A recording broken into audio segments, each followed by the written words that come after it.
My dear students, how are you? I'm sure you must be in very high spirits.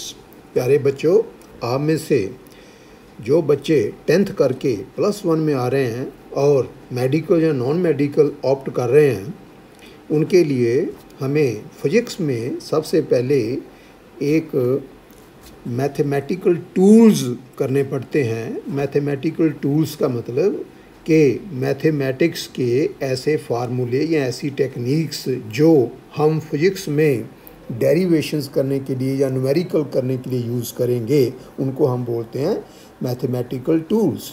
और इनमें जो ज़्यादा important हैं वो हैं दो टॉपिक, एक है डिफरेंशिएशन और दूसरा है इंटीग्रेशन। मैंने एक वीडियो में डिफरेंशिएशन करवाया था और मैंने उसमें बताया था कि हम डिफरेंशिएशन कहते किसको हैं, डिफरेंशियल कोएफिशिएंट किसको कहते हैं या डेरिवेटिव किसको कहते हैं, और फिर मैंने बताए थे फार्मूले जो कि हम यूज़ करते हैं। और मैंने वहाँ पे कहा था कि जो फार्मूले मैं आपको बता रहा हूँ इनका प्रूफ होता है, लेकिन हमें प्रूफ की ज़रूरत नहीं पड़ती, हमने उनको एज सच यूज़ करना है।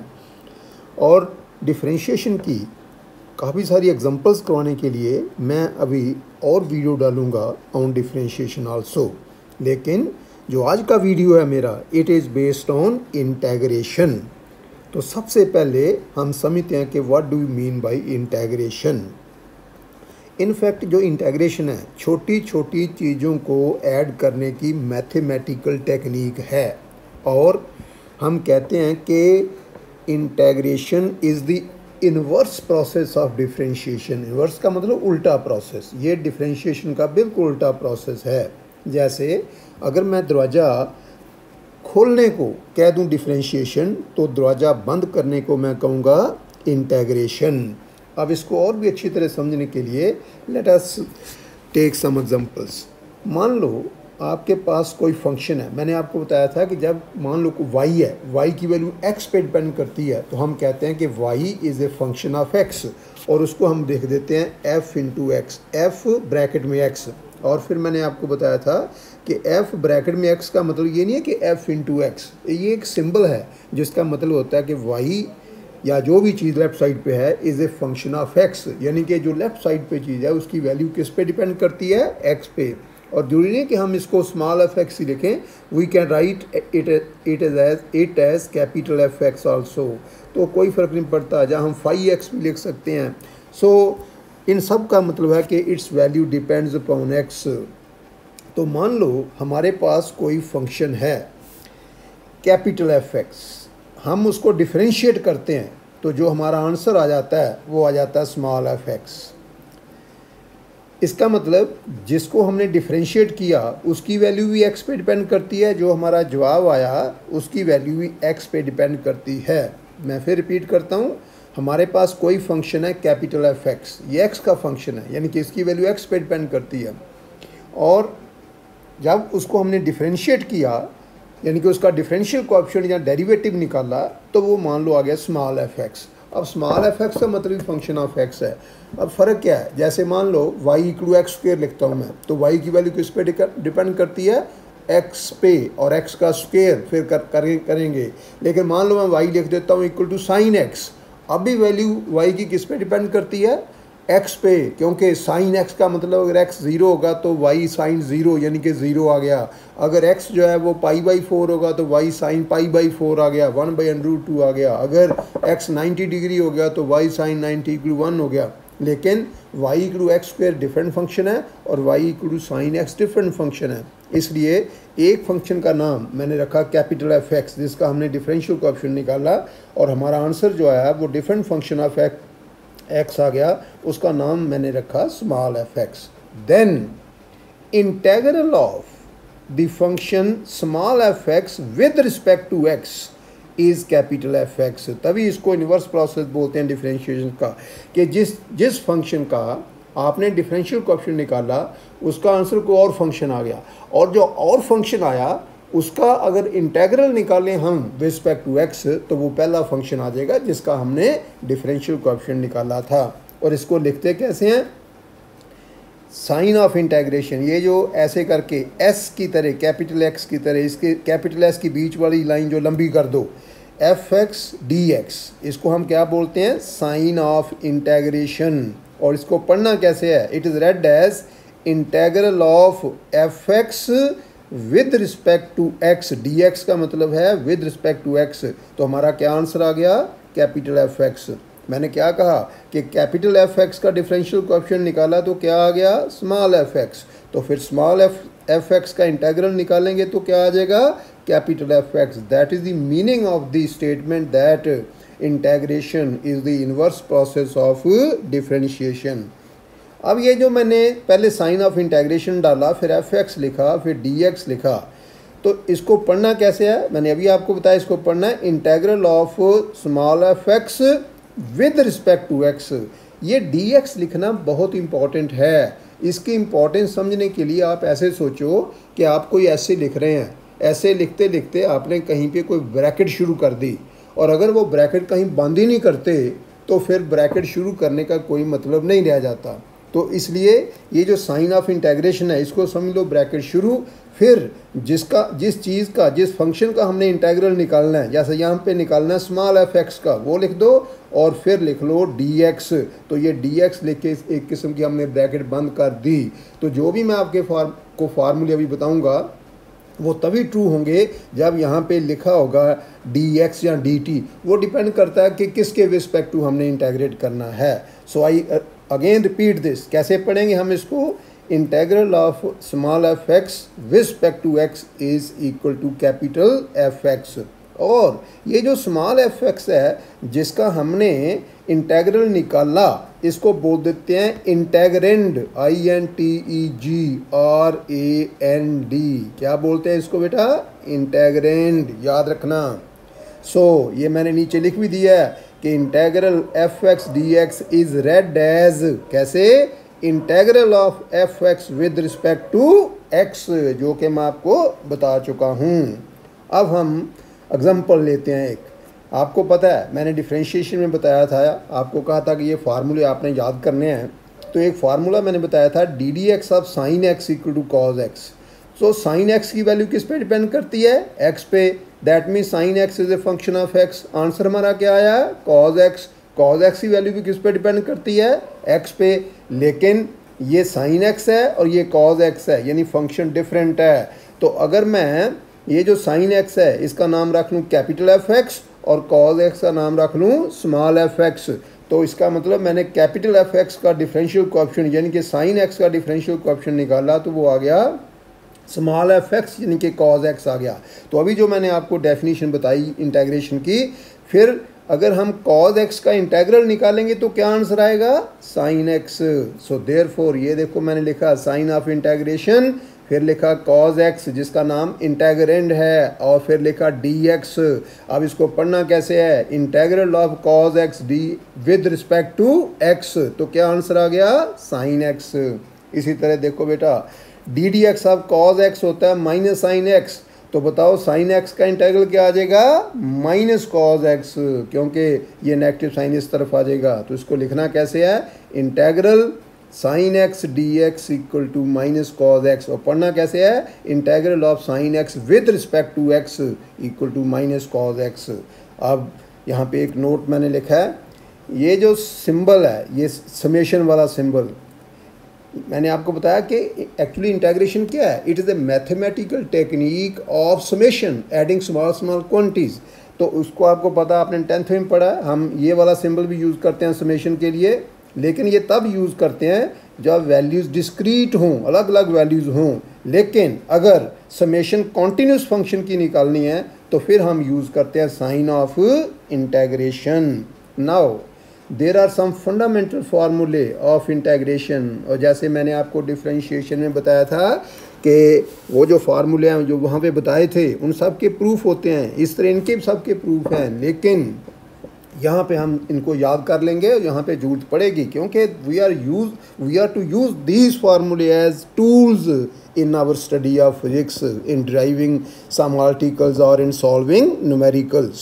So पहला फार्मूला है integral x raise to the power n with respect to x। बोलो कैसे पढ़ना है इसको, integral x raise to the power n with respect to x। ये बेटा ये आ जाएगा answer x raise to the power n plus one over n plus one. लेकिन जब मैंने ये फार्मूला लगा लिया तो दोबारा साइन ऑफ इंटेग्रेशन नहीं लिखना। जैसे 2 का स्क्वायर कितना होता है 4, लेकिन 4 के साथ हम स्क्वायर नहीं लिखते क्योंकि 2 का स्क्वायर करने के बाद ही हमारा आंसर 4 आया। इस तरह ये जो इंटेग्रेट करके हमारा आंसर आया x raise to power n plus one over n plus one, तो कई बच्चे दोबारा फिर लिखते हैं sign of integration. That is wrong. ना तो साइन ऑफ इंटेग्रेशन लिखना है ना dx लिखना है। आंसर आ गया x raise to n plus one over n plus one. लेकिन इस फार्मूले के लिए एक कंडीशन है, वो कंडीशन है provided n is not equal to -1। इसका मतलब कि ये जो फार्मूला है integral x raise to power n dx equal to x raise to n plus one over n plus one, ये हम हमेशा यूज़ कर सकते हैं, सिर्फ एक केस में यूज़ नहीं कर सकते। और वो केस क्या है, व्हेन n इक्वल टू -1।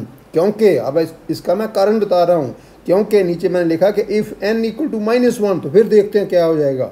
तो आ जाएगा integral x raise to power n dx, कितना ले रहा हूँ मैं n -1, तो ये आ गया integral x raise to power -1 dx।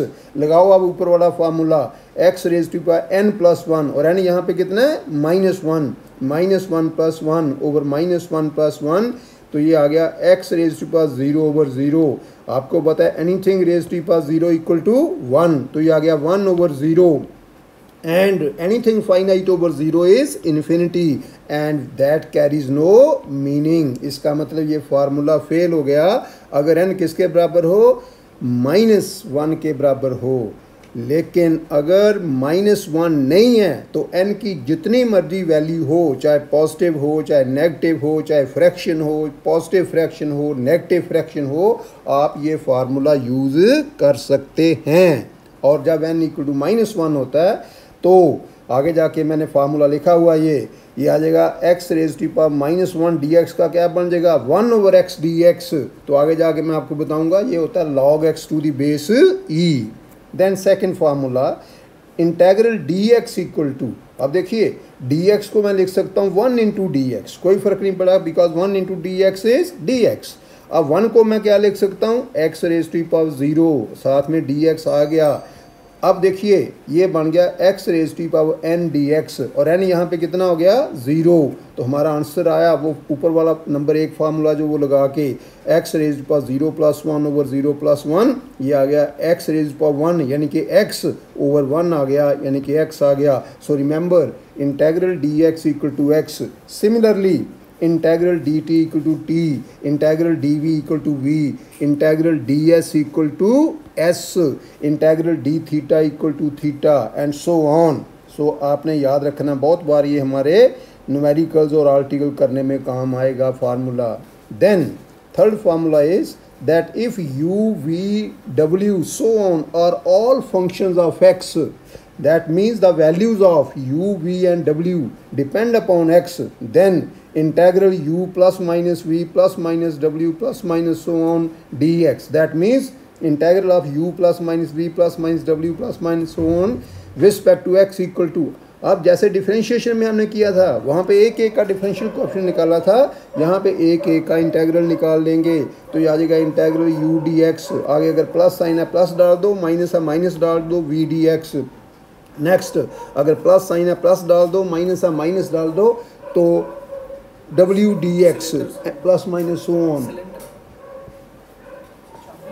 For example integral x cube minus x square plus x dx equal to x cube d x minus x square d x plus x D x. Now ये देखिए मैंने पहले किसका ले लिया, यहाँ पे u की जगह एक्स क्यूब है, आगे प्लस माइनस की माइनस साइन है, और v की जगह एक्स स्क्वेयर है, और यहाँ पे x आ गया और dx आ गया, and this is equal to x cube d x minus x square d x plus x D x.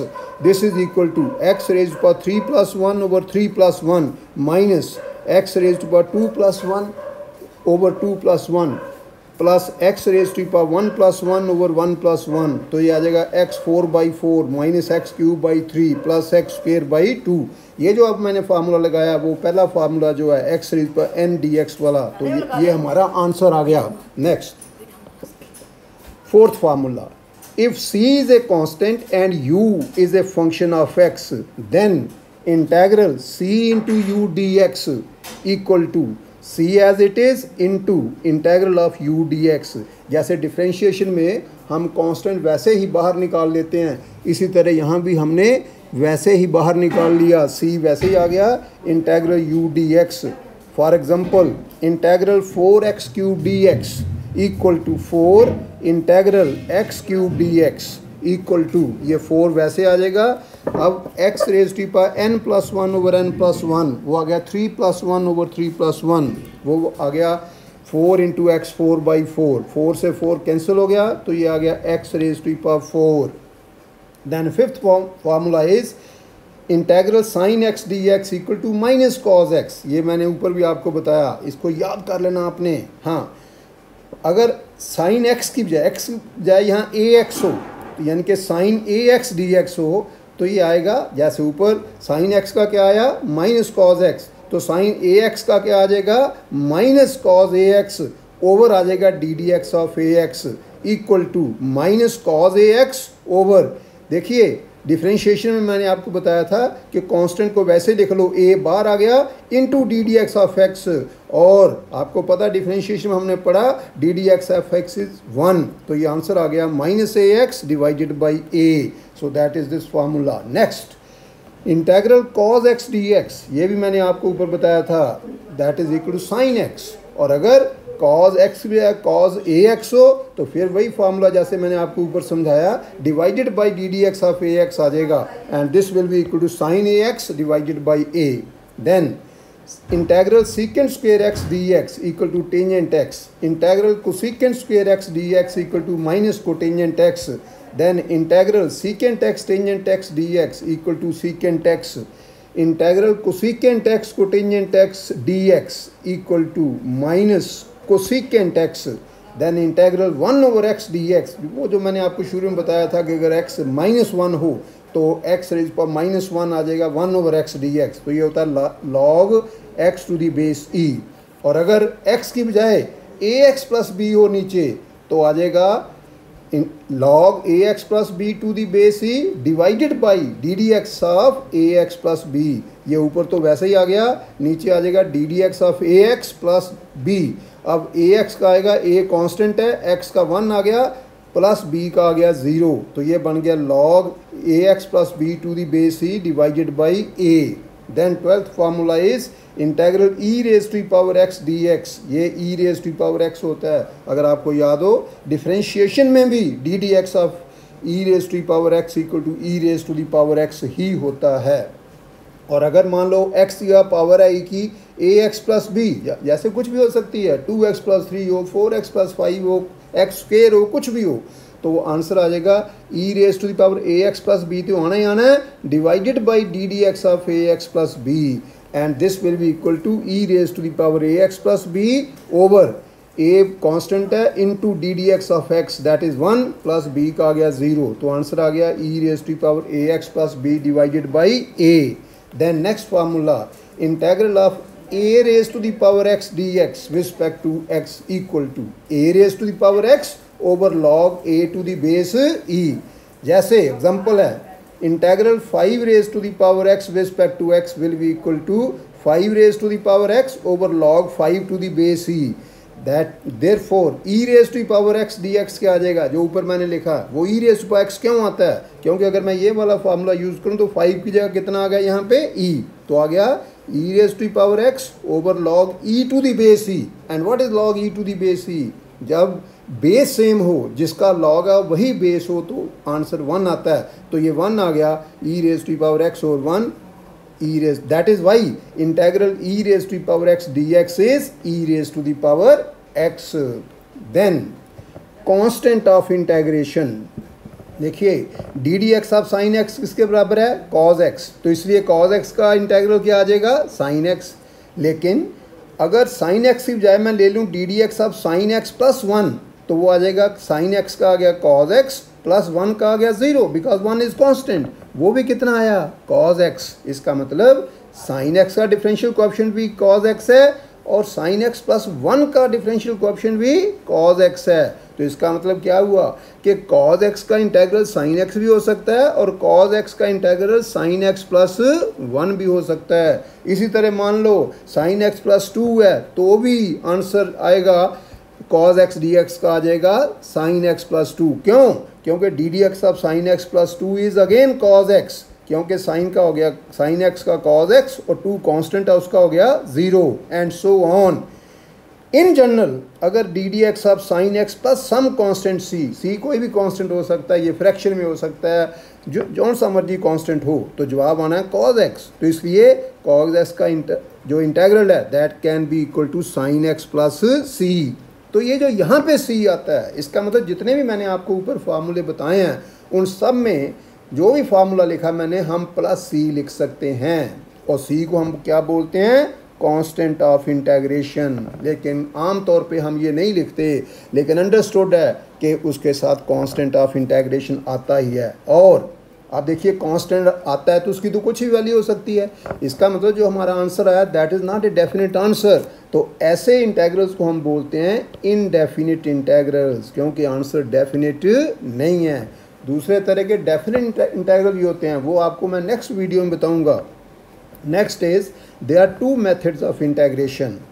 एक होता है इंटीग्रेशन बाय सब्स्टिट्यूशन, पुट करना, किस चीज़ को बदलना, वेरिएबल को बदल देना, और दूसरा होता है इंटीग्रेशन बाय पार्ट्स। आप पहले हम करते हैं इंटीग्रेशन बाय सब्स्टिट्यूशन। इसमें मैं एग्जांपल लेता हूँ, integrate the following with respect to X.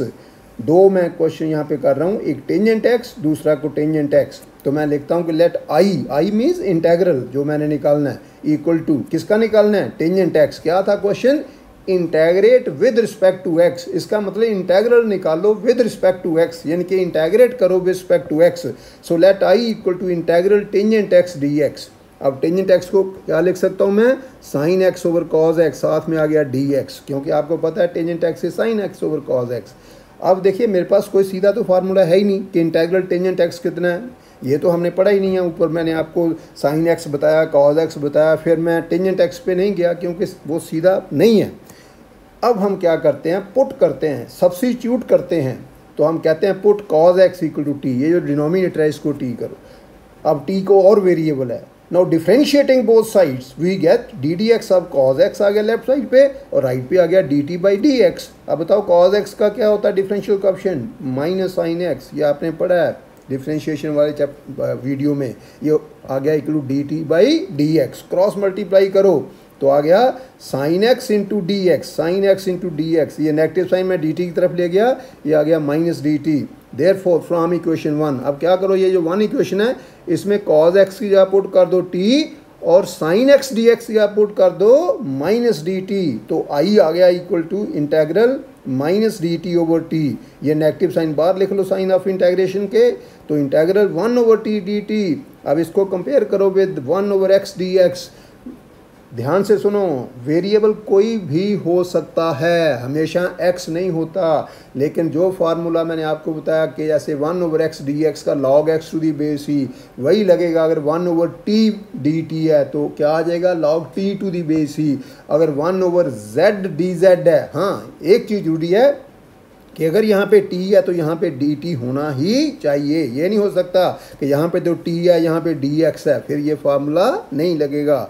तो ये नेगेटिव साइन है ही है and 1 over t d t का गया log t to the base e. और t की एक्चुअली वैल्यू हमने क्या पुट करी है, ये अपनी तरफ से पुट करी थी cos x equal to T.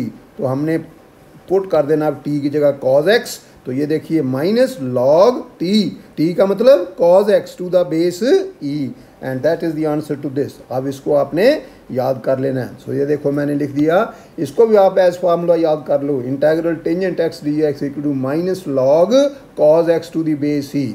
अब हम दूसरा क्वेश्चन करते हैं कोटेंजेंट एक्स वाला। तो let I equal to integral cotangent x D x. तो ये आ गया integral cos x over sine x D x. Now put sine x equal to t, करो दोनों तरफ डिफरेंशिएट। वहाँ भी मैंने डिनोमिनेटर को पुट कर दिया था टी के बराबर, यहाँ भी कर दिया। तो differentiating both sides we get d D x of sine x equal to d t by d x. अब आपने पढ़ा कि d D x of sine x क्या होता है, कॉज एक्स। तो ये आ गया d t by d x. तो क्या करो, डी एक्स को इस तरफ ले आए तो आ गया cos x D x equal to d t. अब ये देखिए साइन एक्स का लिख दो आप टी, ये देखो मैंने यहाँ लिखा put sine x equal to t, substitute किया है इसलिए इसका नाम सब्स्टिट्यूशन मेथड है। और cos x into d x का क्या पुट कर देंगे हम, d t. So from equation 1 we get I equal to integral d t over t, ये आ गया 1 ओवर टी डी टी। तो ये जैसे 1 ओवर एक्स डी एक्स है वही चीज़ बन गई log x to the base c, यानी कि log t to the base c, तो ये बन गया log sine x to the base c, that is integral cotangent x D x equal to log sine x to the base c. ये भी आपने as formula ही याद कर लेना है। दूसरा है इंटेग्रेशन बाय पार्ट्स।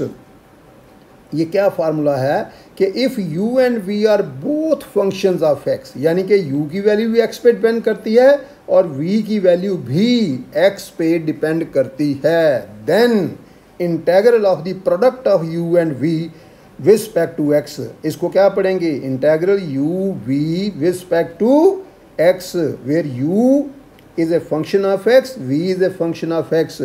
अब देखिए ये जो u और v दो फंक्शंस x के, इनमें से एक को हम लेंगे फर्स्ट फंक्शन और दूसरे को लेंगे सेकंड फंक्शन। और ध्यान से सुनो बेटा, ये नहीं कि जो पहले लिखा उसको हमेशा आपने पहला फंक्शन लेना है, जो बाद में लिखा उसको सेकंड फंक्शन लेना है, that depends upon question to question. लेकिन मान लो मैं यहाँ पे u को ले लेता हूँ फर्स्ट फंक्शन और v को ले सकता हूँ सेकंड फंक्शन। मैं फिर रिपीट करता हूँ, कई बार जो बाद में लिखा उसको हम फर्स्ट फंक्शन लेंगे, अगर गलत चॉइस हो जाएगी हमारी तो इंटेग्रेशन कभी ख़त्म ही नहीं होती।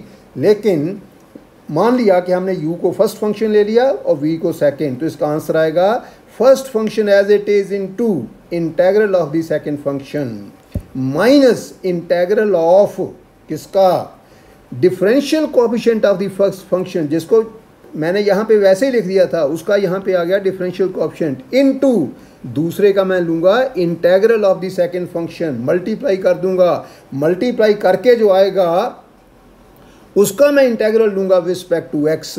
तो I repeat, first function as it is into integral of the second function minus integral of the product of the differential coefficient of the first function and integral of the second function. और ये चीज़ मैंने यहाँ wording में लिखी हुई है, ये देखो बेटा, first function as it is into integral of the second function minus integral of the product of the differential coefficient of the, किस किस का प्रोडक्ट लिया मैंने, इंटेग्रल निकालना है किसका, प्रोडक्ट का, किसका product, differential coefficient of the first function and integral of the second function. अब इसमें मैं एक एग्जांपल लेता हूँ, मान लो वो कहता है integrate x into log x with respect to x। Integrate का मतलब इंटेग्रल निकालो, जैसे मान लो वो कहता है कि find the square of ax plus b, तो मैं क्या लिखूँगा कि let y equal to ax plus b the square. तो यहाँ पे वो कहता है इसका इंटेग्रल निकालो, इंटेग्रेट करो, तो मैं कहता हूँ लेट आई मैंने कहाँ से लिया, आगे बताया आपको, इंटेग्रल से, इक्वल टू नाम रखा है और कुछ नहीं है, ये आ गया integral x into log x D x. अब देखिए जैसे मैंने अभी आपको ऊपर बताया था, यहाँ पे जो बाद में लिखा उसको मैं फर्स्ट फंक्शन लूँगा और जो पहले लिखा उसको सेकंड फंक्शन लूँगा। तो इंटेग्रेटिंग बाई पार्ट्स, इसको बाई पार्ट्स इंटेग्रेट करेंगे, we get i equal to first function as it is, यानी कि log x as it is into integral of the second function, that means integral x dx minus integral of किसका, product, किस किस का product, differential coefficient of first function, और first function कौन सा लिया मैंने, log x, and integral of the second function with respect to x। अब ये log x तो वैसे आ जाएगा और ये बन गया integral x raise to power 1 dx। तो इसमें सबसे पहले वाला formula integral x raise to n plus 1 dx, तो क्या आंसर आना है, x n plus 1 over n plus 1, वो आ गया x square by 2 minus integral, और आपको पता है d D x of log x क्या होता है, 1 ओवर एक्स। और ये देखिए जो इंटेग्रल एक्स डी एक्स है, जैसे यहाँ पे एक्स स्क्वायर बाई 2 आया, यहाँ पे एक्स स्क्वायर बाई 2 आ गया, और ये डी एक्स द्वारा लिखना है, क्यों, क्योंकि अभी ये साइन ऑफ इंटेग्रेशन हमारे पास है। तो मैंने कहा था जब भी ये साइन ऑफ इंटेग्रेशन आएगा तो जिसके रिस्पेक्ट टू करना है डी के साथ उसको लिखना ही लिखना है, इक्वल टू, अब ये एक्स स्क्वायर बाई 2 मैंने पहले लिख लिया, लॉग एक्स रह गया, माइनस ये 1/2 कांस्टेंट है बाहर चला गया, एक एक्स कट के एक एक्स बचा, तो आ गया integral x D x equal to x square by two log x minus 1/2, और ये आ गया x square by two, x D x का मतलब एक्स वन डी एक्स, वो एक्स स्क्वेयर बाई टू आ गया। अब यहाँ से देखिए बेटा जी, x square by two common निकाल लिया, तो x square by two into log x minus 1/2। And that's all for today. I hope you must have enjoyed my lecture. तो बेटा मैंने आपको ये कहना है कि आप इसको अच्छी तरह पढ़ो, ये फार्मूले अच्छी तरह करो। इसके बाद ये पार्ट 1 था इंटीग्रेशन का, फिर मैं पार्ट 2 और पार्ट 3 डालूँगा, जिसमें आपको मैं काफ़ी सारे क्वेश्चंस कराऊंगा कि इनको फिर कैसे यूज़ करना है, हमने कैसे हम इसको फिजिक्स में एज मैथमेटिकल टूल्स यूज़ करते हैं वो बताऊंगा। और एक चीज़ और बेटा, जिन्होंने आप में से सब्सक्राइब नहीं किया मेरे चैनल को वो कर लें, और साथ में जो बेल आइकॉन है उसको भी प्रेस कर दें, ताकि जब भी मैं वीडियो डालूं उसकी नोटिफिकेशन आपको इमीडिएटली मिल जाए और आप मेरे वीडियोस का पूरा फ़ायदा उठा सकें। So please stay home, stay safe and be healthy and cheerful. Thank you very much.